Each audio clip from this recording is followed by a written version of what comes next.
김문수 후보가 국민의힘 대선 후보로 선출됐습니다. 수락 연설에서부터 반 이재명 연대를 주장했는데요. 네, 이에 더불어민주당 이재명 대선 후보는 헌정 질서 회복과 완전히 반대라고 했습니다. 관련 내용 윤기찬 국민의힘 법률위 부위원장, 박장환 장한대 특임교수와 함께 짚어보겠습니다. 두 분 어서 오십시오. 어서 오십시오. 네, 국민의힘 대선 주자가 김문수 후보로 최종 확정이 됐습니다. 당원 투표 같은 경우엔 약 23%, 국민 여론조사 같은 경우엔 약 3%의 차이가 났는데요. 이 득표율 차이 어떻게 보셨는지, 그리고 승리 요인은 좀 뭐라 보십니까? 일단 양자결 대결이기 때문에 이제 50% 넘는 득표율이 나왔고요. 이전에 2021년도에 윤석열 전 대통령이 후보자로 선출될 당시에는 여론조사하고 당원 표심하고 약간 달랐어요. 근데 지금은 이제 그 일치했기 때문에 보다 더 정당성이 부여됐다 이렇게 생각을 하고, 그다음에 표 차이도 제법 낮다고 저는 생각을 하고요. 김문수 후보의 경우에는 그 짧은 기간이지만 어쨌든 그 본인이 내건 당원에 대한 약속, 그러니까 단일화 이런 부분이 당원들한테 어필이 됐던 거고, 예. 단일화하는 것 그 자체가 목적이 아니고 어쨌든 그래야지만 승리할 수 있다는 당원들의 마음이 전달된 것이 아닌가, 그렇게 평가를 합니다. 예. 어떻게 보십니까? 투표율 차이가 좀 났습니다. 네, 두 가지를 짚어봐야 되는데요. 첫 번째는 국민의힘이 민심과 괴리된 반탄 분위기에서 여전히 헤어나오고 있지 못하다라고 하는 겁니다. 우리가 흔히 계엄과 내란의 바다에서 아직 헤어나고 있지 못하다라는 평가를 하는데, 그것이 이번 경선의 결과로 고스란히 나타났다. 이게 첫 번째고요. 두 번째는 한동훈 후보의 경선 전략의 실패라고 봅니다. 특히나 이 양자 대결 마지막 3차 경선에서 김문수 후보는 일찌감치 한덕수 후보와의 어떤 단일화 이걸 갖다가 사실상 공약으로 내걸고 강조를 했는데, 반면에 한동훈 후보 같은 경우에는 부정적인 입장을, 그러니까 뭐 본인은 그렇게 얘기하지 않았다고 하지만 국민들이 느끼기에는 단일화에 반대하는구나, 이런 뉘앙스가 나타났거든요. 그것이 결국은 지금 국민의힘 후보들의 지지율이 상당히 이재명 후보와 격차가 나고 있는데, 이래서 단일화 안 하, 혹시 이러다가 단일화 깨지는 거 아니냐라고 하는 우려가 사실은 일반 여론조사에서는 그동안에 한동훈 후보가 앞서는 조사들도 있었거든요. 그런데 오늘 뒤져는 결과가 나온 것은 단일화가 결렬될지 모른다라고 하는 불안감이 결국은 김문수 후보로의 집결을 이뤘다는 측면에서 한동훈 후보의 패배가 경선 전략 실패다, 이렇게 평가할 수도 있을 것 같습니다. 네, 윤 전 대통령에 대한 탄핵이나 또 후보 단일화에 대한 두 후보 간의 온도차가 최종 결과를 좀 갈랐다, 이런 말씀해 주셨는데, 두 분께서는 사전에 이 부분에 대해서 좀 미리 예상을 좀 하셨는지도 궁금합니다. 글쎄 저는 당에 소속돼 있기 때문에 두 분 다 저희 그 당의 소중한 자산들이라서.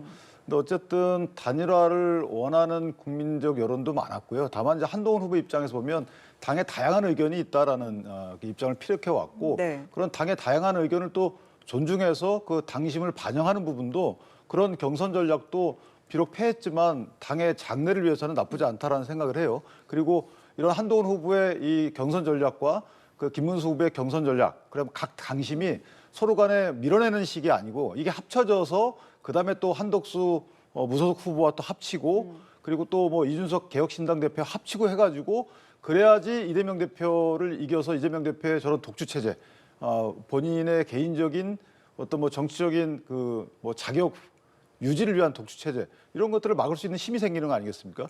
그런 힘을 만들어주고 있는 것이 지금 당심과 민심이다. 따라서 그런 당심과 민심을 그대로 반영해서 한동훈 대표도 지속적인 본인의 입장 변경하지 않고 쭉 유지한 것이 아닌가, 이런 예상을 해봅니다. 예, 상대적으로 좀 일찍 대선 후보를 확정지은 민주당에서는 이번 결과를 좀 예상하셨는지 궁금하네요.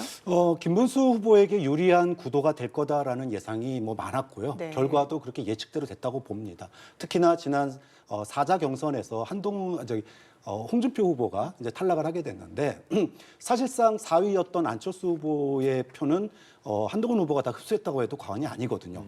반면에 이제 3위였던 홍준표 후보를 지지했던 표가 어디로 가느냐. 근데 올 결과에서 나타났듯이 결국은 한동훈 후보와 각을 세웠던 홍준표 후보의 지지표가 고스란히 김문수 후보 쪽으로, 즉 찬탄과 반탄의 이런 구도 속에서 고스란히 반탄 후보에게 결집되는 모양새가 나타났기 때문에 민주당으로서는 또는 다른 야당들로서는 국민의힘이 그동안에 사실은 이제 내란과 계엄과 내란의 바다에서 헤어나지 못할 거고, 그런 측면에서 한동훈 후보가 확장성의 한계, 즉 당 내에서 확장성의 한계를 드러낼 거라고 하는 점은 예측이 다 됐던 부분입니다. 근데 다만 아까 이제 변수로 작용했던 게 여론조사에서는 그래도 한동훈 후보가 선전하지 않을까 그랬는데 네. 이 부분은 단일화 이슈가 등장을 하면서 사실은 단일화가 왜 합니까? 결국은 대선에서 중도 확장성을 가지기 위해서거든요. 그런데 한동훈 후보보다 더 중도 확장성이 있는 여론조사에서 높게 나오는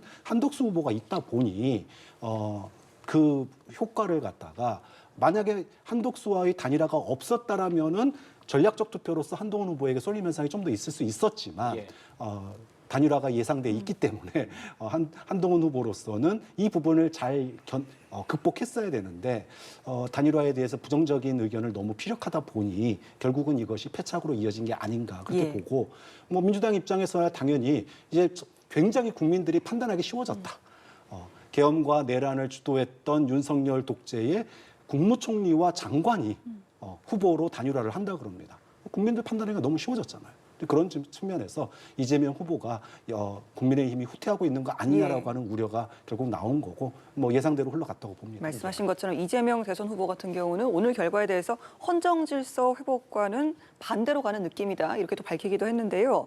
투표율 이야기도 조금 더 해보겠습니다. 당원 투표가 이제 52.62%였고 김문수 후보의 종합 투표율이 득표율이 56.53%였거든요.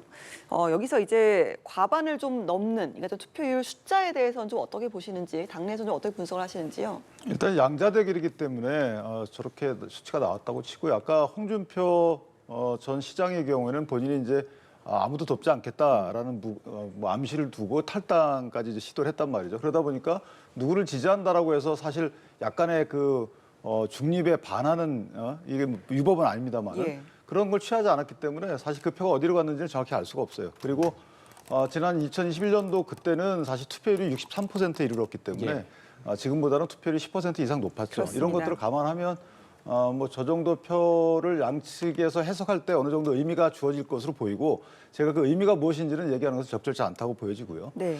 또 하나는 이제 저런 그 당원들의 움직임이라는 것은 교수님이 얘기했듯이 저런 민주당의 프레임에 현혹되지 말자라는 취지예요. 당당하자라는 취지입니다. 왜냐하면 뭐 이제 그 윤석열 전 대통령에 대해서는 일단 법적인 형사적인 건 절차가 진행 중에 있고 그다음에 이제 헌법 재판이 이미 마무리가 됐단 말이에요. 그다음에 그 윤석열 정부에서 어떤 역할을 맡았다고 해서 실제 법적인 뭐 수사나 받거나 아니면 기소되거나 이런 바가 없는데도 불구하고 심지어는 국민의힘 전체에 대해서 내란 정당 이렇게 프레임을 하잖아. 이것은 저희가 이미 2017년도에 이미 한번 겪어봤어요. 국정농단이라는 이후에 적폐청산을 통해서 보수 정치층을 괴멸시켰잖아요. 자, 그런 거엔 다시는 이제 저희가 놀아나지 않겠다라는 의사표현의 일환이기 때문에 서로 간에 당내에서 또는 이재명 대표의 독주를 막기 위한 여러 가지 정치 세력의 연대함에 있어서는 계엄, 뭐 탄핵 이런 부분들이 앞으로는 큰 프레임으로 작동해 효과를 얻기는 어렵겠다 이렇게 생각합니다. 조금 전에 화면에서도 나왔었는데요. 이제 김문수 후보 최종 후보로 선출이 되고 나서 이제 뭐 한동훈 후보를 비롯해서 나경원 후보 등등 같이 출마했던 후보들을 이제 무대로 불러서 공동 선대위원장으로 또 함께 또 하고 싶다 이런 이야기를 하기도 했는데 다른 후보들 이번 대선 앞으로 남은 대선 기간 동안 좀 많이 활약을 하겠습니까? 그렇죠. 아무래도 이제 한동훈 그 후보의 경우에도 흔쾌히 승복하고 돕겠다라고 말씀을 하셨고 지금 이제 저희가 후보들 전체가 그 마음 자체를 보면 이게 지지율이 안 받쳐줘서 그렇지 사실은 만약에 후보자 개인에 대한 지지율이 높았다면 다 대선 주자가 될 만한 분들입니다. 네. 그렇죠. 경력이나 아니면 능력이나 잠재 능력까지 다 포함시켜서 그러니까 저 보수 정당의 강력한 그 차기 지도자감이기 때문에 지금 현 시점에서 정치적인 일정이 마무리됐다 하더라도 이제 당이 잘 되고 사실은 보수 정치권이 잘 되고 국민이 잘 돼야 되는 거 아니겠습니까? 그러기 위해서는 힘을 합쳐야 되는 부분이고 그다음에 이제 그 이후에 또 당의 당권이라는 부분도 없지 않아 있고요. 다음 또 지방선거도 있고 해서 정당의 정치 일정은 계속되는 거기 때문에 네. 그런 정치 일정과 맞물려서 이번에는 반드시 서로 간의 단합을 통해서 이재명 대표의 독주를 막는 데 일조하지 않을까. 뭐 거기에 이견이 없지 않을까라는 생각입니다. 네, 반드시 단합을 할 것이다. 이재명 후보의 최종 투표율이 이제 89.77%. 여기에 좀 비교를 하면 김문수 후보의 투표율은 좀 어떻게 보시는지요? 그 56대 43이라고 하는 걸 잘 봐야 되는데요. 이게 그냥 후보의 그 호불호로 갈린 게 아닙니다. 찬탄과 반탄으로 나뉘어서 56대 43이 나온 거예요. 찬탄과 반탄은요, 당 내에서 그동안의 배신자 프레임이 나올 정도로 굉장히 간극이 큽니다. 자, 이런 상태에서 윤석열 전 대통령의 계엄을 적극적으로 옹호했던 김문수 후보가 최종 후보로 됐습니다. 그러면 계엄이 잘못됐다고 생각했던 국민의힘에 또 많은 당원들이나 지지층들이 과연 김문수 후보로 똘똘 뭉치겠느냐, 즉 보수의 결집력이 과연 강하겠느냐라고 하는 점에 대해서는 의문을 들 수밖에 없어요. 즉 56대 43에 이 43이 단순한 한동훈에 대한 선호가 아니었다. 즉 탄핵에 대해서, 계엄에 대해서 어떤 입장을 보이느냐인데, 사실은 김문수 후보와 한동훈 후보는 굉장히 큰 간극이 있습니다. 네. 좀 그런 점에서 최종 후보로 당선된 김문수 후보가 과연 탄핵에 찬성했던, 그리고 계엄에 반대했던 예. 보수 지지자 또 중도 지지자들을 앞으로 어떻게 포용할 수 있을지, 예. 지금의 스탠스라면 과연 포용할 수 있을까? 이것이 앞으로 큰 숙제가 될 거라고 봅니다. 예. 근데 이제 그거는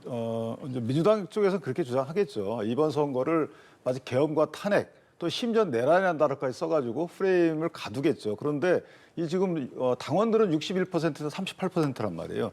그러니까 어느 당원들의 어떤 마음이 과연 어느 후보로 향하게 했는지는 아무도 모르는 거예요. 예컨대 아까 교수님도 말씀하셨지만 거기에는 한덕수 전 총리와의 단일화 문제도 있는 거고, 그다음에 이재명 대표의 저런 이유 없는 독주, 예를 들면 국가 이익을 위한 독주라고 평가받기 어려운 대법원장 탄핵 발의도 하려고 하는 이런 시도, 대법원 판결에 대해서 무지막지한 표현까지 써가면서 비난을 퍼붓는 이런 태도. 예. 그래서 법을 막 만드는 거죠. 예. 대표 한 사람을 위해서, 후보 한 사람을 위해서.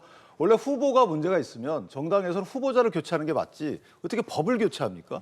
자, 이런 민주주의에서 참 보기 힘든 이런 독주, 이런 것들을 막고자 하는 의미들의 표심도 있었다고 보는 것이지, 이게 탄핵 찬반 같고 또는 계엄에 대한 입장 같고 당원들이 그렇게 단순한 생각을 하지 않습니다. 예, 알겠습니다. 자, 이제 국민의힘 대선 후보가 이제 선정이 되고 나서 수락연설에서 어떤 이야기를 할지도 상당히 주목이 많이 됐습니다. 이제 김문수 후보가 조금 이따 저희가 발언 내용을 직접 들어볼 텐입니다만 87 체제를 바꾸는 개헌을 또 추진하겠다. 또 감사원이 선관위를 감사하고 사전투표 제도를 폐지하겠다고 했는데요. 하나하나 좀 여쭤보도록 하겠습니다. 이 두 가지 발언에 대해서 어떻게 보십니까? 일단 이 얘기를 하기 전에 이따가 영상에도 나오겠지만 이재명 독재를 막겠다라는 얘기가 거의 메인 축이었어요. 그리고 거기에 87년 체제를 보완하기 위한 개헌을 하겠다. 그리고 부정선거 논란을 다시 예. 제기하면서 감사원이 선관위를 감사하고 사전투표 제도도 없애겠다, 이런 이야기들을 했는데, 저는 김문수 후보의 당선 수락 연설을 보면서 윤석열 전 대통령이 돌아왔구나, 이런 느낌을 지울 수가 없었습니다. 이 얘기가 다 윤 전 대통령이 왜 내가 소위 말해서 계엄을 할 수밖에 없었는지의 이유들이거든요. 예. 즉 지금의 내가 계엄을 한 거는 사람이 잘못돼서가 아니라 시스템이 문제였어. 국회가 독주를 하는 거를 대통령이 막을 수가 없네. 거기다가 부정선거도 있고 이걸 막을 수가 없네. 나는 그래서 계엄할 수밖에 없었어. 라고 하는 거를 김문수 후보가 고스란히 반복하고 있다는 점입니다. 좀 그런 점이 오늘 수락연설을 들으면서 윤석열 대통령의 그 계엄에 대한 변명, 그리고 사유, 그것에 대해서 마땅치 않게 생각했던 국민들이 예. 김문수 후보의 당선 수락 연설의 이 내용을 과연 얼마만큼 공감할 수 있을까, 좀 그런 점은 굉장히 좀 우려스럽고, 또 국민들이 과연 이거를 이해할 수 있을까, 이제 그런 점이 저는 오늘 좀 강하게 남는 그런 수락 연설이었다고 봅니다. 예. 근데 사실 이제 저희가 좀 넓게 보셔야 될 게, 뭐 그렇게 볼 수 있는 시각도 있죠. 그런데 지금 개헌 얘기를 하면서 구체적인 내용을 언급한 거예요. 개헌에 대해서는 이제 많은 정치 세력이 하자고 하는 입장이잖아요. 그 구체적인 내용에 대해서는 틀은 다 잡혀 있어요. 분권형 개헌을 하고, 그다음에 선거제역도 한번 바꿔보자라는 거죠. 지금 선거가 중대 선거구제를 도입하게 되면 이렇게 지역으로 나눠서 진영에 기대서 정치인들이 일도 안 하고 또 선택받는 이런 부작용을 피할 수 있지 않는가라는 거죠. 한 선거구에서 2명 내지 3명을 선출하게 되면 그런 민주당 내지 국민의힘 이런 보수와 진보 정치인들이 동반 당선될 확률도 있는 거거든요. 예. 근데 이게 만약에 한 사람씩만 뽑는 그 시스템이라면 그게 안 된다는 거예요. 그래서 이 부분 많은 논의가 되었던 것을 개헌을 통해 담자라는 논의가 하나 있는 것이고, 자, 감사원 부분은 사실 이것은 국회에서 감사를 의뢰했어요. 그래서 감사원에 대해서 감사원이 선관위를 감사했습니다. 그런데 이번에 어떻게 됐죠? 헌법재판소에서 감사원은 선관위를 감사하면 안 된다는 거 이렇게 나왔잖아요. 이건 문제가 있다고 다 보는 거 아니겠습니까? 아니, 감사원이 선관위를 감사하지 못하게 헌법재판소가 결정을 했단 말이에요. 그럼 헌법을 고쳐서 감사원이 선관위를 감사할 수 있게 하자는 거예요. 선관위는 자체 감사 말고 누가 감사합니까? 근데 지금 그렇게 감사해가지고 여태까지 뭐 여러 가지 인사 문제가 있었죠. 소쿠리 투표 문제 있었죠. 이런 거 다 어떻게 합니까? 그래서 그런 부분을 시스템으로 다시 바꾸자, 보완하자는 의미인 것이지 이게 부정투표만 있기 때문에 그렇다 이건 아닌 거고 사전투표도 마찬가지입니다. 사전투표도 부정투표와 연관된 주장이 많이 있었죠. 그건 인정합니다만은 사전투표가 사실 본투표일로부터 보통은 일주일 정도 이전에 3, 4일 이전에 투표를 해요. 근데 이게 사전투표율이 보통 50%가 넘어가요 요즘에는.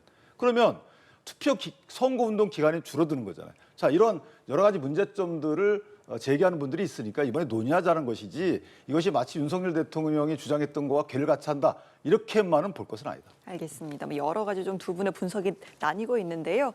이렇게 국민의힘 대선 주자로 김문수 후보가 최종 확정이 됐습니다. 김문수 후보 수락 연설과 또 기자회견 내용도 살펴볼 텐데요. 먼저 오늘 있었던 발언부터 듣고 오겠습니다. 제 한 몸이 산산이 부서지더라도 반드시 승리하겠습니다. 저는 민주당 이재명 세력의 집권을 막기 위해서라면 어떤 세력과도 강력한 연대를 구축할 것입니다. 네, 김문수 후보 목소리를 좀 듣고 오셨는데요. 일단 뭐 국민의힘 주자로 선출은 됐습니다만 이 대선까지 가기 위한 과제가 좀 아직까지 큰 산이 좀 남아 있습니다. 그 중에 하나가 바로 한덕수 무소속 후보와의 단일화가 최우선일 텐데요. 시간이 워낙 또 촉박하고 또 양측의 이해관계가 워낙 다르기 때문에 이게 쉽게 룰을 정하지 못할 것이다 이런 전망이 나왔습니다. 오늘 기자회견에서도 구체적인 답변은 좀 아끼더라고요. 그러니까 이제 그 서로 간의 단일화라는 것이 이제 연대를 넘어서서 단일화는 또 다른 의미가 있잖아요. 예. 그러면 이 단일화 당사자 양측에서 서로 간의 압박을 서로 하면 안 되는 거죠. 그런 차원이라고 저는 생각을 해요. 왜냐하면 우린 국민의힘은 큰 정당이고 현재 한덕수 전 총리의 경우는 이제 무소속으로 남아 있잖아요. 그럼 만약에 한덕수 전 총리가 단일화 과정에서 드랍을 하게 되면 국민의힘은 치명적인 상처를 입습니다. 왜냐하면 한덕수 총리와의 단일화를 마치 될 것 같아서 여기다 더 빅텐트로 더 나아가자는 것이 어떻게 보면 이번 선거 전략이었는데 네. 그 한덕수 전 총리가 만약에 못하겠다.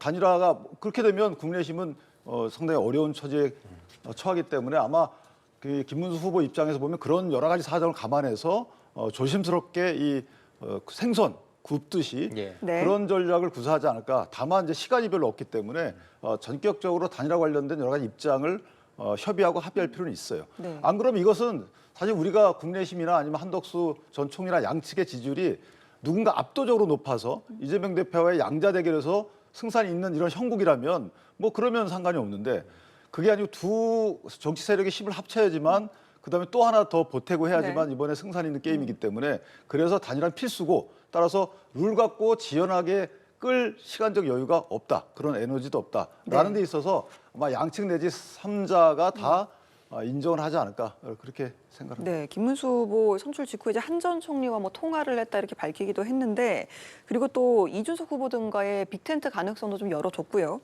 하지만 말씀하신 것처럼 지금 시간이 많지 않기 때문에 어느 후보든 마음은 좀 촉박할 것 같습니다. 저는 단일화 협상 결코 쉽지 않을 거라고 봅니다. 김문수 후보가 사실은 정치한 지 30년이 됐는데 계엄과 내란에 대해서, 계엄에 대해서 적극 옹호하면서 일약 당 후보까지 지금 된 거거든요. 30년 정치하다가 당 후보, 어쩌다 당 후보가 됐습니다. 그런데 그걸 쉽게 놓을 리가 없습니다. 그래서 오늘 반 이재명 연대를 얘기한 거예요. 반 이재명 연대는 조직이 필요한 거고 힘이 필요한 겁니다. 그러니까 당 후보가 돼야 된다는 얘기를 한 거고요. 반면에 한덕수 후보는 반 이재명 연대 안 된다. 개헌연대를 하자라고 얘기를 했습니다. 개헌연대라고 하는 거는 과거를 잊고 미래를 만들어가자는 거예요. 그렇기 때문에 본인이 중심에 서였다는 거고 여와 야 그다음에 여러 제 정당들 뭐 반이재명뿐만 아니라 개헌에 참석하는 사람들 다 모이다는 거예요. 예. 그럼 그 주도권을 누가 갖느냐가 이미 저런 기싸움이 시작됐다고 보고요. 좀 그런 점에서 특히나 이제 과거 대통령 권한 대행이든 총리들이 끝까지 후보로 간 사례가 없는 이유가 실제로 후보로 등록하고 나서 활동을 할 때 실수들을 많이 합니다. 한덕수 후보도 지금 광주에 가가지고 사실상 뭐 헛발질했다 이런 얘기도 나오고 있는 거예요. 자, 그러면 그 김문수 후보는 이거 며칠 지켜볼 겁니다. 그래서 혹시나 한덕수 후보가 지금까지는 지지율이 높았는데 이런 정치적 실수들을 정무적 판단을 잘 못하는 이런 모습을 보여주면 과거 총리들처럼 지지율이 좀 떨어지거나 정체되지 않을까. 그러면은 당연히 김문수 후보가 단일화해서 우세하거든요. 좀 그렇기 때문에 뭐 10일, 11일 후보 등록 때까지 단일화한다? 저는 결코 어렵다고 보고요. 예. 빨리 돼야 25일 투표용지 인쇄 전에 간신히 단일화에 성공할 가능성이 있다고 봅니다. 예. 한편 이제 김문수 후보가 선출된 것에 대해서 민주당 이재명 후보가 굉장히 부정적인 반응을 내놨습니다. 이제 헌정 질서 회복과 완전히 반대된다. 또 한덕수 총리와의 단일화 전망에 대해서도 말씀해 주신 것처럼 좀 어려울 것이다. 많은 좀 장애가 있을 것이다. 이렇게 얘기를 했거든요. 네. 어떻게 보십니까? 뭐 간단합니다. 계엄과 내란을 주도했던 윤석열 정부의 동조자예요. 한 분은 거기에 국무총리를 하셨고 또 한 분은 거기에 장관을 하셨던 분입니다. 아니 윤석열 정부의 계엄과 내란을 막지 못하고 지지율 20% 떨어질 때까지 총리는 뭐 했고 장관은 뭐 했습니까? 그런 분들이 나와서 한 분은 당 후보라 그러고 한 분은 무소속이라 그러고 아니 똑같은 한 팀이었는데 갑자기 한 분은 무소속이 됐어요. 그러면서 이것이 마치 대단한 뭐 국민 여론을 갖다가 안는 것처럼 단일화를 한다 그럽니다. 그거를 갖다가 국민들이 봤을 때 같은 팀 아니야. 근데 무슨 당 후보고 단일화하고 이게 무슨 의미가 있는지 이런 점에 있어서 이게 과연 지난 윤석열 전 대통령의 탄핵받은 대통령의 그 해에서 책임 있는 총리와 장관을 이런 단일화를 하는 것에 대해서 국민들이 어떻게 볼 거냐. 굉장히 부정적으로 얘기할 수밖에 없다. 이거는 뭐 이재명 후보가 상대라서 그런 것이 아니라 국민 상식적으로 보더라도 납득이 안 되는 거예요. 더군다나 심판을 해야 될 권한 대행이 심판 내던지고 선수로 뛰겠다고 나옵니다. 국민들을 설득할 명분이 있나요? 좀 그런 점에서 그러니까 김문수 후보의 선출도 부적절하고 그리고 국민들의 과연 다수의 국민들의 어떤 지지를 이끌어낼 수 있을까? 즉 지지율이 확 뛰어오르겠느냐? 컨벤션 효과가 나타나겠느냐? 좀 그런 점에서 그나물의 그 밥 아니냐 이런 평가를 받고 지지율의 확장, 컨벤션 효과도 굉장히 제한적일 수밖에 없을 거다 이런 평가를 할 수밖에 없는 겁니다. 그나물의 그 밥이다 이렇게 부정적인 평가를 마쳤습니다. 이재명 후보의 발언에 대해서 어떻게 보십니까? 그나물에 그 밥 잘 비벼서 비빔밥 만들면 돼요. 비빔밥. 그래야지만 사실 이재명 대표를 막을 수 있는 거죠. 이건 이긴다는 게 뭐도 막는다는 게 좀 더 올바르다고 보는 것이. 자, 지금 보면 글쎄요, 헌정 질서 회복 이런 좋은 말씀 쓰시지만 실제 한덕수 전 총리가 어떻게 계엄에 관여했는지에 대해서 지금 구체적인 얘기를 못 하고 있잖아요. 예. 그리고 이 부분은 민주당이 그러면 한덕수 전 총리에 대해서 탄핵을 소추하지 말았어야 돼요. 다 탄핵 헌법재판소에서 이미 전부 판결이 났잖아요. 이미 그거는 사법부에서 문제없다라고 판결을 했기 때문에 이건 아무리 어떤 말씀하셔도 국민들 입장에서 보면 혹하지 않는다는 부분이고 김문수 후보의 경우에도 마찬가지입니다. 뭐 어떤 잘못을 했죠? 김문수 후보가 인사 안 한 거예요? 그 뭐 국회의원들이 사과하라 했더니 사과 안 하고 앉아있던 거. 그래서 이걸 어떻게 고깝게 받는지 모르겠지만 어쨌든 국무회의도 참석을 안 했다는 거잖아요. 그렇기 때문에 이 부분과 관련돼서 민주당이 더 공격거리는 없다. 저렇게 하는 이유는 뭐냐면 김문수 후보가 선출이 돼서 보다 단일화에 전향적 입장을 내고 있고 그다음에 한덕수 전 총리와 단일화하게 되면 무섭은 거죠. 무섭기 때문에 저런 말씀을 하시는 거고. 자, 헌정질서 자꾸 말씀하시는데 본인이 지금 유죄 파기환송 이후에 민주당에서 여러 가지 시도하고 있는 이런 진짜 반헌법적인 시도들 이런 부분들부터 먼저 안 해야 되는 거 아닌가요? 지금은 본인은 그렇게 헌법이나 법률에 위반된다고 평가받을 수 있는 그런 행위들에 대해서 가만히 계시면서 이미 지난 일에 대해서 이미 지난 일이고 그 지난 일에 대해서는 기소가 돼 있고 헌법재판은 이미 결론이 난 상황인데도 불구하고 그 같은 정치 세력에 대한 평가를 저렇게 엄혹하게 하신다. 저는 뭐 선거 입장이기 때문에 그럴 수 있지만 지금 본인의 처한 정당에서는 그런 일이 없도록 그것부터 단속하시길 바랍니다. 예, 한덕수 전 총리 이야기 조금 해보겠습니다. 오늘 헌정회를 방문한 자리에서요. 정치적인 목적으로 이제 개헌에 동의를 하는 듯 하다가 말을 바꿔버리는 세력들이 있다. 그러니까 이재명 후보를 좀 겨냥을 해서 비판을 하기도 했는데 그러면서 이렇게 말을 바꿔버리는 게 국민에 대해서도 중대한 범죄라고 했다라고 하면서 계엄 연대에 대한 이야기를 좀 했습니다. 이 부분 어떻게 들으셨어요? 네, 뭐 개헌의 필요성은 사실은 오래 전부터 얘기가 돼 왔어요. 그런데 이 개헌의 필요성은요, 잘 봐야 될 게 87년 체제 이미 이제 40년이 흐르다 보니 세대가 많이 바뀌었습니다. 인구 과잉 시대에서 인구 소멸 시대로 가고 있고 고령화가 되고 있고요. 이런 부분들을 이 사회의 변화를 어떻게 우리 새로운 헌법 안에 담을 것인가 이런 차원에서 그동안의 개헌 고민이 돼 왔던 거예요. 그런데 지난 개헌 소위 말해서 계엄과 내란 이후의 개헌론은 어떤 의미냐면요. 윤 전 대통령이나 국민의힘에서 개헌론이 나온 이유는 윤 전 대통령이 특별해서 계엄을 한 게 아니야. 이거는 시스템의 문제야. 사람의 문제가 아니라 시스템의 문제이기 때문에 윤석열 전 대통령이 계엄을 할 수밖에 없었어. 즉 계엄을 갖다가 당위성을 갖다가 얘기하기 위한 개헌이에요. 즉 국회의 힘이 너무 세고 견제할 힘이 없기 때문에 지금 이걸 개헌해야 된다는 거예요. 즉 개헌을 안 하면 언제든지 줄탄핵이 되고 대통령이 탄핵되는 이런 현상이 반복될 거다라고 얘기를 하는 겁니다. 자, 그런데 6.5화국 역사상 윤 전 대통령을 제외하고 계엄을 선포한 사람이 있었습니까? 이거는 시스템이 문제여서 계엄이 일어난 게 아닌데 마치 이재명과 민주당이 줄탄핵을 했고 그래서 계엄을 할 수밖에 없었다라고 하는 거를 명분을 만들기 위해서 지금 개헌을 내놓은 거기 때문에 이런 개헌에 대해서 그동안의 개헌을 찬성했던 사람들도 이것이 진정성이 있는지에 대해서 의문을 갖는 거예요. 두 번째, 개헌 빅텐트 명분으로는 나쁘지 않다고 봅니다. 이재명 후보도 그렇고 민주당도 개헌해야 된다라고 얘기를 해요. 근데 문제는 이게 단순하게 지금 이재명 후보를 또 민주당을 꺾기 위해서 여기에 들어간다. 과연 들어갈 수 있을까? 아니 단일화를 갖다가 윤석열 정부에서 총리를 했던 분하고 장관을 했던 분이 단일화를 한대요. 거기에 이낙연 대표, 그다음에 이준석 대표가 누가 보더라도 계엄과 내란의 동조 세력과 그 밑에서 일하시던 분들이 단일화하는데 거기에 들어갈 수 있겠습니까? 저는 오늘 김문수 후보가 당선됨으로 인해서 개헌 빅텐트는 사실상 물 건너간 거 아니냐 이런 평가를 할 수밖에 없다고 봅니다. 네, 개헌을 이야기하는 명분이나 진정성이 좀 부족하다 이런 말씀 좀 꺼내셨는데 오늘 한덕수 후보도 이런 말을 했습니다. 반 이재명 빅텐트라는 말에 대해서 왜 특정인에 대해서 빅텐트를 쳐야 하냐 이렇게 선을 긋기도 했는데요. 이 부분은 좀 어떻게 들으셨어요? 좀 더 일반화했다고 보여지고요. 그다음에 이제 내란과 계엄의 동조 세력이라는 말씀 쓰시는데 동조한 적이 없어요.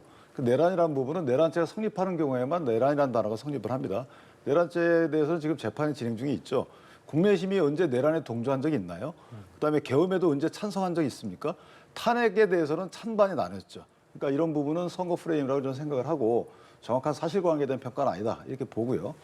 개헌이라는 부분은 사실은 교수님의 그런 시각도 있을 수 있지만 실제는 이제 여태까지는 기본권에 관련된 개헌 논의만 많이 있었어요. 근데 통치권과 관련된 개헌 논의라는 것은 저 특정한 시대에 특정한 행위를 일반화시킨다는 의미가 있는 거예요. 예컨대 지금 극심한 두 개의 회기, 그러니까 그 임기가 두 번 있는 이 국회에서 더군다나 민주당이 다수당일 때예요. 여기서 탄핵의 31번째 남발되고 있잖아요. 그다음에 모든 법안들 보면은 사실은 처분적 법률이라고 해서 일반적 국민의 이익을 위한 것이 아니고 특정 세력을 위한 법안들이 만들어지고 심지어는 특정인을 위한 법안 시도도 많이 있었어요. 자, 이런 국회 운영이 역대 없었단 말이죠. 이거 누가 견제합니까? 대통령의 거부권 그거 갖고 견제해 왔어요. 근데 대통령이 탄핵이 되고 나니까 거부권도 하기 어려워지죠. 자, 대통령 탄핵에 대한 평가가 아닙니다. 이 부분은 계엄에 대해서 저도 부적절하다고 생각을 하고 있기 때문에. 자, 그렇다면 이렇게 국회와 대통령이란 두 대의제도가 헌법의 근간인데 이 두 대의제도가 극렬하게 갈등을 빚을 땐 어떻게 할 것이냐. 이거 국민이 그냥 가만히 보고만 있어야 되는 건가요? 우리는 국민 소환제도 없습니다. 야, 당신들 그만해라고 국민이 결정할 수 있는 제도도 없어요. 그럼 국민들은 4년간 5년간 가만히 보고만 있어야 되는 거죠. 자, 이런 것들을 보완하자는 거죠. 그런 취지에서 권력 분산형 개헌을 추진하자는 거고 그런 부분에서 많은 국민들이 인정을 하고 있어요. 이것이 대통령의 권한 분산, 국회에 대해서 통제를 위한 개헌 이런 걸 한다고 해서 계엄에 대해서 정당성을 옹호한다? 이런 거는 전혀 아닌 것이죠.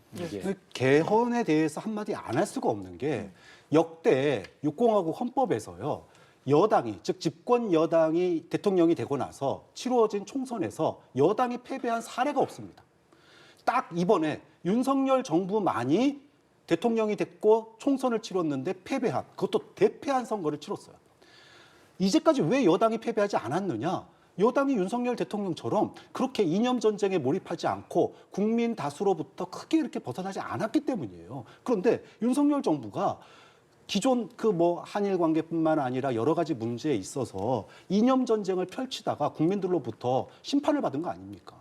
그러면 이것이 개헌의 필요성이 될 이유냐라는 거죠. 즉 국민들은 이미 지난 총선에서 윤 전 대통령, 윤석열 정부 국정기조 바꿔라라고 했는데 안 바꾸고 결국은 개헌까지 한 거 아닙니까? 좀 그런 점에서 시스템이 문제라기보단 이것을 운영하고 있는 대통령의 독단과 독선 그리고 그것을 갖다가 방조하고 관리하지 못한 국민의힘의 책임이 그 역대 정부들을 비교해 봐도 높기 때문에 이것을 개헌으로 해결한다라고 하는 건 어불성설이라는 거죠. 동조가 근데 아니라 저희가 방조다. 네. 이게 있어요. 지금 계란이 먼저냐 닭이 먼저냐 이런 부분을 예. 그러니까 뭐 민주당의 국회 운영이 전행적이었기 때문에 뭐 이런 부분을 저희 안 따지겠어요. 그런데 이게 대통령의 잘잘못은 좋아요. 그랬다고 쳐요. 이건 제가 평가하지 않겠습니까? 국정 운영 뭐 잘못했다고 쳐요. 기조 바꿔야 된다고 쳐요. 그렇다고 해서 국회 운영 그렇게 해야 되는 게 맞나요? 탄핵을 31번씩 하고 저런 법안 많은 분들이 반대하는 법안 내고 그다음에 이재명 대통령 방탄을 위해서 여러 가지 행위하고 또 입법 발의하고 이렇게 운영을 막 해도 되는 건가요? 국민이 192석 야권에 몰아줬다고 해서 그 힘을 저렇게 막 써도 되는 건가요? 그건 별개의 문제잖아요. 자, 이것이 항상 대통령 잘못과 국회 잘못이 어느 것이 크냐에 따라서 나머지 잘못은 없어지는 게 아니거든요. 국민적 시각에서 그렇게 보질 않아요. 그럼 이게 뭐가 문제냐? 이건 시스템의 문제라는 거죠. 이 차제의 시스템을 교체하자는 거고 바꾸자는 거니까 이 부분은 나중에 국민이 이제 공약으로 나오게 되면 국민이 표로 이제 판단을 하겠죠. 예. 자, 그럼 이제 다시 빅텐트 얘기로 좀 돌아와 보겠습니다. 후보로 이준석 개혁신당 후보 그리고 이낙연 새미래민주당 상임 고문 등이 언급이 되는데요. 사실 이낙연 고문 같은 경우에는 이제 본격적으로 등판을 아직은 하고 있지 않은 것 같고 이준석 후보 같은 경우에는 뭐 특정 인물을 특정 후보를 언급한다기보다는 뭐 생각이 맞는 사람과는 뭐 연대할 수 있다. 라는 정도의 이제 입장인 것 같습니다. 어떻게 좀 전망하십니까? 연대를 열어놓는다는 것이죠. 뭐 정당 간의 연대이기 때문에 사실은 정책 기조가 일단 맞아야 되기 때문에 민주당과의 연대는 이제 생각하기 보기 어려운 예. 거고요. 그렇다면 이제 보수계열 정당 내지 그 외에 주변에 있는 분들과 연대인데 어쨌든 이준석 대표가 국민의힘과 단일화를 안 한다, 연대를 안 한다라는 취지로 말씀을 하시지만 실제로 보면 그러기는 어려울 거예요. 왜냐하면 최근에 본인의 마음을 어느 정도 표현했다고 보는 것이 저는 오세훈 서울시장과 어느 행사에 가가지고 예, 투샷을 찍었단 예, 말이죠. 예. 이게 기자분이 찍어서 유출한 게 아니고 예. 본인 측이 허용하는 범위 내에서 이게 언론에 공개가 됐어요. 그렇다면 오세훈 시장을 통한 뭐 연대 단일화 이 말은 나는 할 의사가 있다. 예. 누가 개입하거나 어떤 정도의 조건이 있으면 하겠다라는 취지의 입장으로 보이고 또 하나는 이제 본격적인 본선 레이스가 시작이 되면 지지율도 문제가 될 수 있어요. 이게 10% 미만으로 내려가게 되면 사실은 선거 비용 보전받기 어려워지거든요. 그러면 당의 어떤 재정 문제도 있고 하기 때문에 저는 현실적인 문제, 그다음에 이준석 대표가 이재명 대표가 현재 하고 있는 이 행위에 대한 평가, 국가를 과연 이재명 대표께 맡기는 것이 후보께 맡기는 것이 예. 이게 옳은 것인가에 대한 기본적인 본인의 회의 예. 이런 것들을 다 종합한다면 당연히 연대 내지 단일화한다. 저는 그렇게 예상합니다. 예. 이준석 후보 같은 경우에는 뭐 조금 전에도 언급을 해주셨지만 오세훈 전 서울시장과의 뭐 친분을 드러내기도 했고요. 이 이낙연 고문 또 이준석 후보에 대해서 빅텐트 어떻게 좀 전망하시는지 말씀해 주겠습니다. 뭐 앞서도 잠깐 언급을 했지만 저는 빅텐트 쉽지 않을 거라고 봅니다. 이유는 간단해요. 김문수 후보가 아니라 만약에 한동훈 후보가 오늘 최종 후보로 선정됐다면 당선됐다면 저는 빅텐트의 가능성이 조금이라도 있었다고 봅니다. 예. 왜냐하면 그래도 한동훈 후보는 어쨌든 국민들 앞에 계엄은 안 된다. 그래서 계엄 해제에 적극적인 행보를 했습니다. 반면에 김문수 후보는 계엄은 불가피한 거 아니었냐라는 입장을 보였단 말이에요. 국민들이 그렇게 느껴졌습니다. 즉 계엄 해제에 대해서 적극적이지 않았고 또 태극기 부대의 지지를 받아서 지금 결국 이 대통령 후보까지 온 겁니다. 자, 그런 상태에서 계엄에 대해서 극렬하게 반대했던 이준석 대표나 이낙연 상임 고문이 과연 그들과의 단일화의 캠프에 참여할 수 있을까? 저는 굉장히 어렵다고 봅니다. 근데 사실은 이제 지금 그 이전의 정선 그럴 수도 있어요. 그런데 이게 정치라는 게 미래를 보고 하는 거잖아요. 과거 때문에 만약에 연대 못하고 같이 합치지 못한다면 100년 전 일 갖고도 못하는 거죠. 예. 그러니까 저는 개인적으로 그러면 2017년도에 있었던 일 갖고도 못하는 거죠. 근데 다 합쳤잖아요, 저희가. 그 당시에 2017년도에 당이 쪼개졌다가 2020년도 4월에 합쳤어요. 이 말은 뭐냐면 정치 상황에 합칠 만한 그런 조건을 주고 있다는 겁니다. 그것도 재빨리.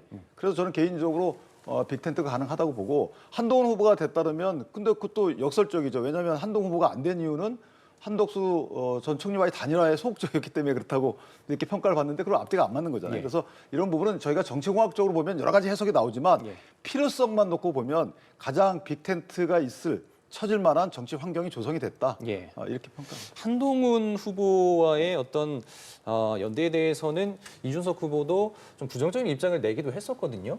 조금 전에 말씀하신 부분에 대해서 좀 반론하신다면 어떤 게 있겠습니까? 저는 그러니까 지금 이게 빅텐트가 잘 안 될 수밖에 없는 이유가 단순하게 후보의 이 호불호가 아니라는 겁니다. 그리고 반 이재명 연대든 아니면은 개헌과 관련된 연대든 이게 떨어져 있으면은 예. 소위 말해서 이슈가 떨어져 있으면은 개헌 연대로 합칠 수도 있어요. 그런데 지금 전국에서 찬탄과 반탄으로 치러진 이번 국민의힘의 경선이 개헌 움직임이 떨어집니까? 안 떨어진다고요. 그렇기 때문에 개헌을 매개고리로 한다면 개헌을 매개고리로 하는 대로 거기에 참여하지 않을 사람들이 있는 거고 반 이재명 연대를 얘기하면은 반 이재명 연대를 얘기하는 대로 또 참여하지 않을 사람들이 있다라는 거죠. 좀 그런 점에서 지금 찬탄과 반탄의 강이 단순하게 후보 간에만 흐르는 게 아니다. 당 간에도 흐르고 있거든요. 이걸 갖다가 단순하게 기계공학적으로 이재명을 막기 위해서 또는 명분상으로 개헌을 갖다가 하기 위해서 탄핵의 강을 쉽게 건넌다? 예. 쉽게 못 건넙니다. 탄핵 강을 쉽게 건넜으면은 과거 박근혜 때도 쉽게 건널 수 있었어요. 근데 못 건너요. 그런 점에서 저는 그것이 개헌의 고리가 됐던 아니면은 반 이재명 연대가 됐던 아니면은 찬탄이냐 반탄이가 고리가 됐던 빅텐트가 쉬운 구조가 아닌 게 그 사이에는 개헌과 탄핵에 대한 강이 흐르고 있기 때문에 그게 결코 어려운 문제라고 보는 거죠. 예, 2017년도에 네. 저희가 3년 반에 걸쳐서 건너봤어요. 그게 사실은 그 강을 스스로 만들었다는 거죠. 스스로 평가를 그렇게 했고 당원들은 그렇게 보지 않았던 거예요. 그리고 일단 당면 과제가 이렇게 이재명 대표라는 분이 나와서 여러 가지 국민적 시각에 볼 때도 이해하기 어려운 이런 정치 행위들을 하고 계신데 이 부분은 그러면 과거 때문에 이 부분을 막는 현재 정치적인 역할을 안 하겠다는 건가요? 저는 2017년도에 한번 경험을 했기 때문에 그것이 의미가 없다. 정치에서는 미래를 보고 뭉치거나 흩어지거나 하는 것이지 과거를 보고 뭉치거나 흩어지는 건 아니거든요. 지금 우리가 그렇게 하고 있기 때문에 좀 국회가 이렇게 운영이 되고 있다는 국민적 시각을 본다면 저는 개인적으로 아주 성숙했다.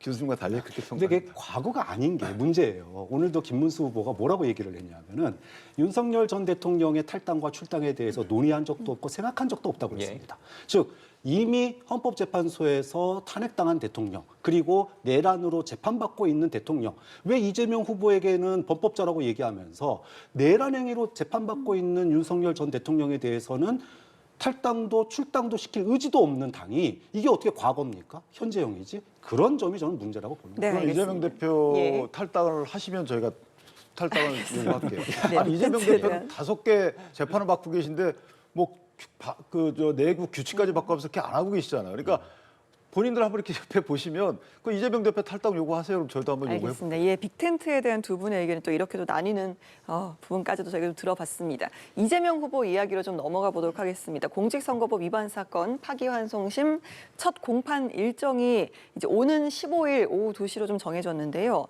대법원의 선고도 좀 이례적으로 빨랐다라는 이야기가 나오는데 고법도 상당히 좀 빠른 처리를 하고 있네요. 그러니까 그 대법원의 그 빠른 부분은 이제 35일 만에 사실 이제 판결을 한 거잖아요. 그런데 그것이 전체적으로 보면 법원의 판결이라는 측면으로 보면 늦은 거예요. 벌써 4번째 판결이 된 거잖아요. 판결을 이제 앞두고 있는 거잖아요. 그렇다면 2년 6개월 만에 이 판결을 하게 되는 거잖아요. 한다 하더라도 또 한 1년 1개월 더 더하면 2년 7개월 만에 하는 거죠. 엄청 늦은 겁니다. 그리고 이전에 있었던 대선에서 있었던 행위에 대해서 아직까지도 결론을 못 내고 있는 거죠. 여기에 대해서는 법원에서 어느 정도 책임감을 느끼고 있는 것 같습니다. 그리고 이미 1심, 2심, 3심은 사실관계에 대해서는 전혀 다툼이 없어요. 증거조사에 대해서도 전혀 이의가 없고 다툼 자체가 없어요. 그럼 뭐만 달라진 것이냐? 그 사실관계를 보는 해석의 방법, 시각만 달라진 거예요. 이걸 하루라도 판결할 수 있는 겁니다, 사실은. 재판장들의 또 본인들의 판단 자체는 하루만 해도 나올 수 있는 거예요. 그렇기 때문에 이걸 이례적으로 빠르게 진행된다, 이렇게 볼 건 아니다. 왜냐하면 1심만 해도 2년 2개월 걸렸는데 왜 그때는 아무 말도 안 했죠? 그때 이미 충분히 심의가 되고 사실관계 정리가 됐고 그 사실관계에 대해서 2심에서 3개월 만에 아무 문제 없다라고 인정을 했고 법리만 다른 거죠. 대법원에서 35일 만에 했다는 것이 왜 문제가 되는지 이해가 안 돼요. 그러면 지금 상황으로 본다면 이 속도라면 대선 전에라도 판단을 좀 내릴 수 있다 이런 말씀이실까요? 확정은 안 될 겁니다. 아마 항소심, 그러니까 파기환송심에서는 판결이 가능해요. 그런데 아마 이제 재상고를 이재명 재상고를 대표께서 하게 되면, 하시겠죠. 예. 유죄가 나오면. 그럼 재상고 기간이 7일이고 예. 재상고 소송 기록 적수통지서 받은 날로부터 20일 내에 이유서를 내야 되기 때문에 그만해도 벌써 한 달이 지나가잖아요. 예. 그래서 확정까지는 안 돼도 파기환송심 판결이 나올 가능성은 꽤 있다 이렇게 봅니다. 민주당에서는 이게 이제 사법부의 노골적인 대선 개입이자 선거 방해다라고 크게 반발을 했습니다. 네. 대법관 탄핵 주장까지 나왔더라고요. 뭐 이제 대선이 31일 남았습니다. 역대 지난 헌법재판소에서 윤석열 전 대통령 탄핵 결과가 공판이 늦어질 때 많은 사람들이 답답했어요. 왜 안 하냐? 빨리 선고해라. 다 기억나실 겁니다. 자, 그런데 결과는 어땠습니까? 8대 0이었는데도 불구하고 역대 두 전직 탄핵 사례와 비교했을 때 최장기일 고심했습니다. 내부를 설득하고 논리를 가다듬고 그러는데 시간을 들인 겁니다.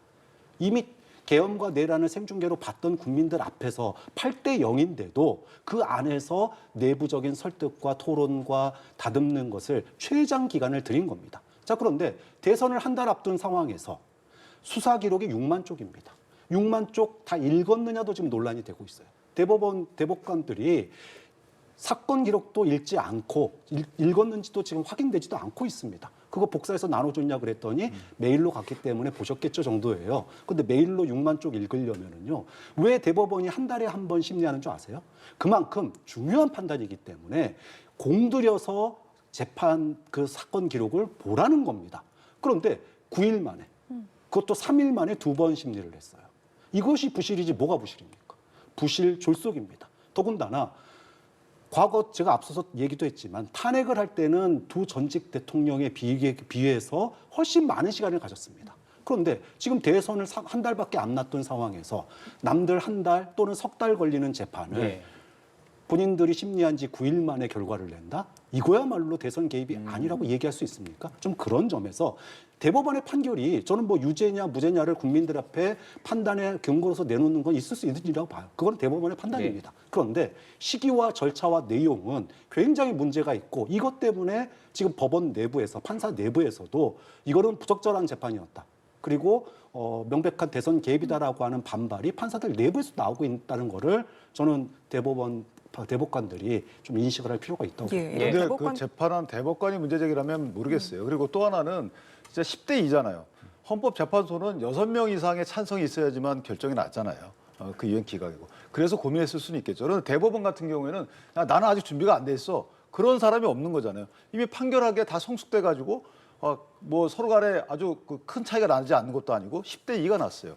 그러면 만약에 나는 심증이 다 형성이 돼서 판결할 수 있는데 대선 때문에 안 하는 게 대선 개입이지 다 준비가 됐는데 하는 게 대선 개입입니까? 저는 이 부분은 또 6만 쪽이든 4만 쪽이든 사실관계 다툼이 없다니까요. 사실관계를 인정하기 위해서 증거조사한 그 부분이 6만 쪽인 거예요. 그러면 이 공소사실이 인정된 거에 대해서 아무런 다툼이 없어요. 거기다 평가만 문제가 있는 거예요. 그러면 솔직히 말해서 100페이지만 읽어도 되는 겁니다. 이미 다 1, 2, 3심을 통해 결정된 내용들을 100페이지만 읽으면 되는 거지 증거를 읽을 필요가 없는 거예요. 그런데 뭐 이걸 6만 쪽을 읽을 시간이 됐냐 안 됐냐라는 것은 재판은 이제 모르는 일반인 관점에서 가능한 얘기지만 이것을 법조인이 그렇게 얘기한다는 건 맞지 않다는 거죠. 만약에 1, 2, 3심이 사실관계, 인정관계가 다르다면 그럼 맞는 논리죠. 그렇지가 않다는 겁니다. 네, 예. 이재명 후보는 또 이 대법관 탄핵론에 대해서 당이 국민의 뜻에 맞게 처리할 것이다라고 했거든요. 이건 또 어떤 의미로 받아들여야 될까요? 뭐 이재명 후보가 당사자인데 본인이 나서서 본인 재판하고 있는 판사들을 뭐 탄핵해라 뭐라 얘기하는 거 굉장히 부적절하죠. 그렇기 때문에 당이 결정할 문제다라고 얘기하는 게 맞고 또 당은 국민들의 판단에 따라야 되는 거죠. 대한민국은 민주공화국입니다. 주권은 국민에게 있습니다. 그런데 국민들이 주권 행사를 하려고 지금 한 달밖에 안 남은 상황에서 여론조사를 하면은 압도적인 우위를 보이고 있는 후보입니다. 그 후보를 역대 과거 DJ 때도 대선 앞두고 하던 수사도 멈췄어요. 하던 수사도 멈추는 정도로 정부가 또는 법원이 검찰이 대선 개입을 안 하기 위한 노력들을 했습니다. 그런데 대선 한 달을 앞두고 유죄 판결을 내리고 그것도 이례적으로 남들 석 달 걸리는 거를 9일 만에 이렇게 판단을 내린 것을 선거 개입이라고 안 할 수가 없고 그것에 대해서 국민들이 반발할 수밖에 없는 측면이 있기 때문에 저는 그런 부분들을 고려해서 뭐 대법관 탄핵이 맞냐 틀리냐는 별개 문제로 왜 이런 얘기가 나왔을까를 고민하고 국민들도 굉장히 고민하고 내가 그래서 이렇게 사법 리스크가 있는 이재명 후보를 그래도 찍어야 되는지 아니면 계엄에 대해서 옹호를 했던 김문수 후보나 그때 국무총리했던 후보를 찍어야 되는지 심사숙고할 거라고 봅니다. 근데 저희가 헌법을 하나 제가 말씀드리면 우리 헌법 68조에 보면 대통령 당선인이 사망 또는 그 판결의 선고 기타 사유로 자격을 상실한 경우에 후임자를 60일 내에 뽑게 돼 있어요. 예. 이 말은 뭐냐 당선인조차 당선된 사람 여론조사가 아니고 당선된 사람도 판결에 따라서 직을 잃을 수 있는 가능성을 열어놓은 거란 말이에요. 예. 그런데 지지율 1위 후보라 해서 재판하지 말아요? 저는 이런 주장에 이게 헌법에 부합하는 건가요? 여기에 대해서도 국민이 평가를 하겠죠. 예. 마지막으로 짧게 한 가지만 더 여쭤보겠습니다. 만약에 이재명 후보가 대통령으로 당선이 된다면 이제 형사상으로는 불소추 특권이 생기는데 진행 중인 재판에 대해서는 불소추 특권이 인정이 안 된다. 그래서 헌법상의 해석이 좀 차이가 있을 수 있다 이런 이야기도 있거든요. 만약에 조금 전에 이야기해 주신 맥락에서 봤을 때 다시 선거를 치러야 한다 이런 것들도 굉장히 논란이 있을 수 있을 것 같습니다. 그러니까 요즘에는 사실 재판 중단 문제 갖고 많이 다퉈왔잖아요. 예. 헌법 84조에 재직 중에는 형사소추되지 않아야 한다. 그 추는 공소유지이기 때문에 재판도 정지된다. 이게 이제 민주당의 논리예요. 예. 근데 이 학설은 약간 갈리는 건 맞지만 문헌 어디에도 대통령이 기존에 받던 재판이 중단된다라는 건 없어요. 그러면 특혜를 더 크게 확대 해석할 필요가 없는 거죠. 두 번째는 요즘엔 또 어떤 말씀하시냐면 이게 본인이 유죄로 확정된다 하더라도 당선 무효형 피선거권 박탈형이 된다 하더라도 이게 저번 선거 때인 거기 때문에 영향이 없다. 또 이런 아주 신박한 해석을 하시던데 예. 그것도 아니에요. 국가공무원법에 보면 결격 사유에 해당이 됩니다. 다 당연퇴직 사유인 것이고 관련된 공직선거법 조항도 있어요. 자 이렇게까지 해가면서 민주당에서 후보자를 유지하는 이유가 뭔지 모르겠어요. 지금 바꿀 수 있는 시간이 있잖아요. 죄송한 말씀이지만 문제가 있는 후보고 문제가 그게 현실화될 가능성이 큰 후보고 리스크가 크다면 그럼 후보자를 바꿔야지 왜 법을 바꾸고 해석을 이상하게 하고 하는 것이죠. 예. 반론하시겠습니까? 대한민국은 민주공화국입니다. 국민의 주권 행사가 대한민국 공화국을 유지하는 가장 근본입니다. 국민들이 주권을 행사해서 하는 것이 대선입니다. 그렇기 때문에 대선을 통해서 당선된 대통령은 엄격하게 자격 해지를 갖다가 이런 조항 외에는 소출할 수 없다라고 얘기를 한 예. 겁니다. 좀 그런 점에서 대한민국 국민들이 선출한 그런 대통령을 법원이 과연 그 국민 주권 행사를 갖다가 임의로 주권 행사를 무효로 돌릴 수 있겠느냐. 좀 그런 점에서 소추의 제한이라고 하는 부분들은 분명히 임기 이후에 재판 진행되는 쪽으로 결과가 나올 거다. 그리고 그 판단, 죄가 있음에도 불구하고 대통령이 돼야 되는지 말아야 되는지는 법원이 판단하는 게 아닙니다. 그거는 국민이 판단하는 겁니다. 그게 알겠습니다. 주권 행사입니다. 이런 논리, 이런 또 분란에 휩싸이지 않기 위한 결론이 그런 결과가 나올 수도 있어요. 네. 알겠습니다. 두 우리 분 해석하지 말씀, 않아도 되는 결과. 예, 여기까지 듣도록 하겠습니다. 지금까지 윤기찬 국민의힘 법률위 부위원장, 박창환 장한대 특임교수와 함께 짚어봤습니다. 오늘 말씀 고맙습니다. 고맙습니다.